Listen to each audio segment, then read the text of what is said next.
Because when we say eternal life, buhay na walang hanggan, alam niyo po ba na ang kondisyon ng tao ngayon, ang ating mga kaluluwa talaga bound to hell. Sa impyerno talaga. But because of this bread of life, because of Jesus, the bread of life, nagkaroon tayo ng pag-asa. Yes, mamamatay tayo ngayon physically. That's the truth. Mamamatay tayo lahat physically. But spiritually yung kaluluwa natin. If we surrender, if we believe on the Lord Jesus Christ, you will have eternal life. Hindi ka na magpe-perish. You shall not perish, but have everlasting life. Yes, manna can sustain you for a day, but Jesus gives life forever. Ang manna, yes, galing yan sa langit, pero si Jesus pa rin yung tunay. At totoo, tunay, greatest gift na binigay sa atin ng Diyos. Yes, manna can satisfy your stomach, but Jesus satisfies the soul. Ito yung pinakamagandang regalo sa atin ng Diyos. Hindi lang yung bagay na ibinibigay niya. Ang pinakamagandang regalo sa atin ng Diyos ay yung kanyang anak, si Jesus Christ. Dahil kapag nasa atin si Jesus, nasa atin na yung tunay na buhay, tunay na pinanggagalingan ng buhay, tunay na kapayapaan, tunay na kasiyahan, hindi yan kayang palitan ng mga bagay sa mundong ito.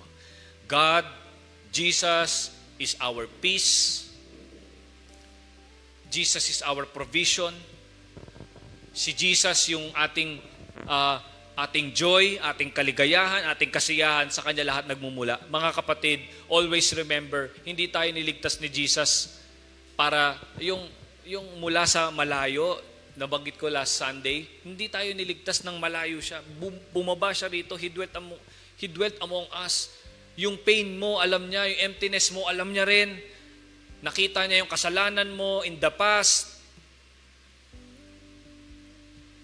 Pero yung sobrang lalim, sobrang lawak na biyaya ng ating Panginoong Hesus, minahal ka pa rin niya despite all of this.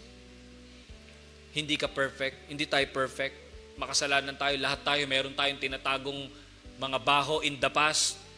Sinasabi nga nila, meron ka mga skeleton in your closet. Lahat tayo may tinatagong ganun. Meron tayong mapait na kasalanan sa nakaraan. Pero dahil sa biyaya ng ating Panginoong Hesus, minahal ka pa rin niya despite of who you are, despite of all the things you have done in the past.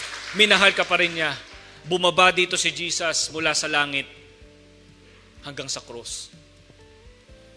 At sa krus, ibinigay niya lahat. Inialay niya.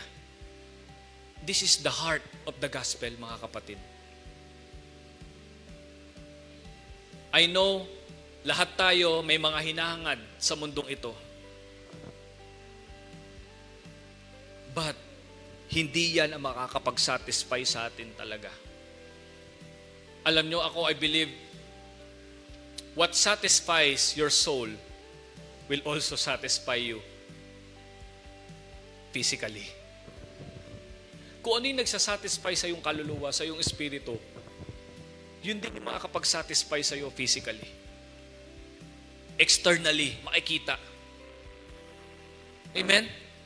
Tayo ay spiritual, nagutom at patay dahil sa kasalanan.